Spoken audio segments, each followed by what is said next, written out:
Hey, what's going on, Natty Dads? This is week 6 of maintenance, and this is probably the most unique week that I've had so far during the maintenance period because last week I was on vacation for an entire week, and it really was an eye-opening experience to go on vacation, be on maintenance, but I was still actually tracking my calories. We'll get into that in a second, but I want to do a quick little update on what my weight's looking like. So I don't remember exactly what I was almost 2 weeks ago, but I'll put it here on the screen. And then I weighed in yesterday, which was check-in day, at 159.8. So this is the heaviest that I've weighed on maintenance, and it is a week post vacation. And I have to say that I'm actually pretty happy with the results. I didn't really do anything crazy on vacation, meaning I didn't like over restrict or say no to a bunch of stuff. I did make slightly smarter choices, but I really didn't make a lot of sacrifices. And that was really encouraging because when I came back, I had a little bit of anxiety about what my weight was going to look like. I was expecting to be like 163, having gained somewhere in the neighborhood of like almost 5 to 8 pounds. I didn't feel substantially heavier or anything. I just maybe had thought like I was over on my calories. And part of the anxiety came from the fact that while I was on vacation, I did track what I was eating to my best ability. So I use an app called MacroFactor, and MacroFactor has an AI scan ability where you can take a picture of your food and it will scan it and do its best estimation of how much you're actually consuming. And in a lot of cases, the AI tracker is really accurate. I would say like 85 to 90% accurate.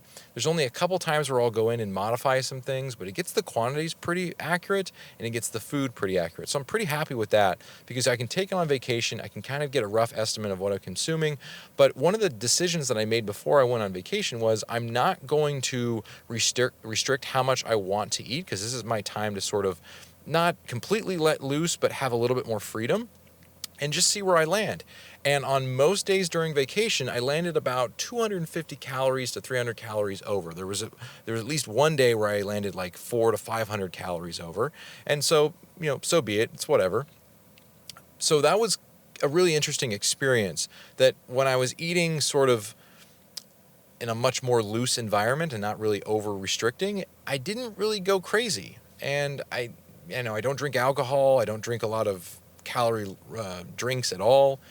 So I definitely made smarter choices. I made some swaps, but not a lot. There wasn't any meals where I was like, I can't have this at all, or I should swap this out. So that was really encouraging. But it also made me realize just how easy it is to gain weight. Because when you're eating out and you're on vacation and you're not really cooking your own food, although we did have this kind of cool kitchenette that we had breakfast and lunch at. We made sandwiches, we had some breakfast food. There really wasn't too much eating out except for dinners. We kind of made dinners like our special eating out event. And yeah, it was really easy for me anyway, and I have a high food drive and I really love food, to eat, 250 to 500 calories more than my allotted amount for maintenance. And so it's no surprise, the more I do this, it's no surprise to me why people gain weight. And the excuse that people don't understand why they're gaining weight isn't a mystery at all anymore. Like I always knew it wasn't a mystery because I just knew this stuff and I coached this stuff, but to have like hard numbers that show sort of at least my experience and how much worse it could possibly be, it's really no mystery why people gain weight, whether it be on vacation or just because they're not managing their calories. I really do believe, and I've thought this for a little while, but this experience through maintenance has really made it even more obvious to me that we live in a very hypercaloric world, and you have to have diligence with what you consume. You don't always have to eat the healthiest thing or the lowest calorie thing, but you have to be mindful of the kinds of caloric amounts that are in food because it's not always obvious based on what you're actually eating. Like if you look at a plate of food, not only are humans bad at estimating how many calories is in food, but there's a lot of calories you don't see. There's the oils, there's the sugars, there's the high fat content. So if you have a cheeseburger versus a hamburger, you might not even notice the difference between the two other than maybe like a thin slice of cheese. And if I was a person who didn't know this kind of stuff, I would probably not assume it's that many more calories, but it can be. It can be an extra 100 calories depending on the thickness of the cheese. So there's just a lot of things that go into our food environment that we're not accounting for, and that can make a really big difference. So anyway, this whole experience through maintenance has been the most eye-opening and the most, I don't want to say revelation, but it's really been an eye-opening experience. And it's one that I won't forget, and it's one that I think everyone should have. This is why I think tracking your food, even if you don't plan on like losing weight or doing it forever, because I don't think tracking your food forever is a necessity.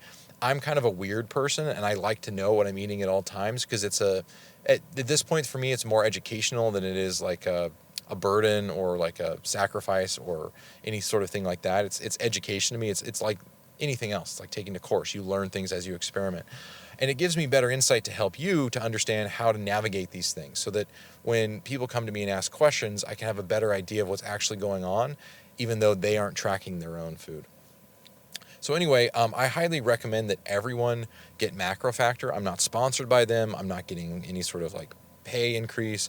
The only reason why I think it's really beneficial is it's a really easy system to use, and it has the AI tracking.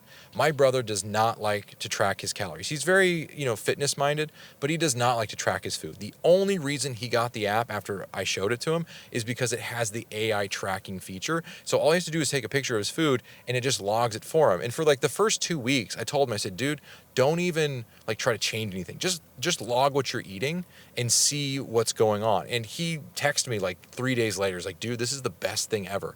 I don't have to put a lot of effort into it, but it gives me so much more awareness. And so he made this one recipe where it was like 700 calories worth of peanut butter. He's like, I had no idea. I was using that much peanut butter alone. It was like a 1,200 calorie shake. He's like, no wonder I haven't been losing any weight. He's like, I'm consuming 700 calories of peanut butter most nights during the week. And so for him, somebody who's very low maintenance, doesn't want to put a lot of effort into it, it's been a really big eye-opening experience. So I would definitely recommend, getting the app or getting any sort of variation of it. I don't know how many AI apps are out there, and I don't know any competitors, but I would imagine because it's using AI, it's probably a paid feature. So just use my recommendation and get MacroFactor, because it is backed by Jeff Nippard, who is a very, very science. I don't think he does anything that isn't science-based. So everything in there is going to be based on science. And it's a really easy app to use. And I would highly recommend it if you're somebody who's like, I don't want to track all my food, but I need to be more aware of what I'm eating so that I can make different choices. And so that can make a big difference. So anyway, that's my maintenance update for this week.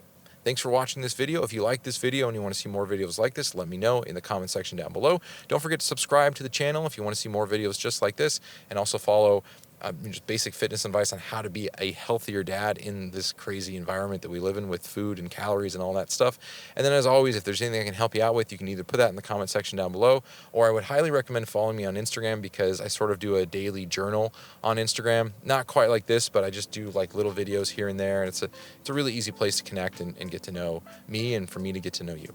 All right, thanks for watching today's video. I'll see you in a future video.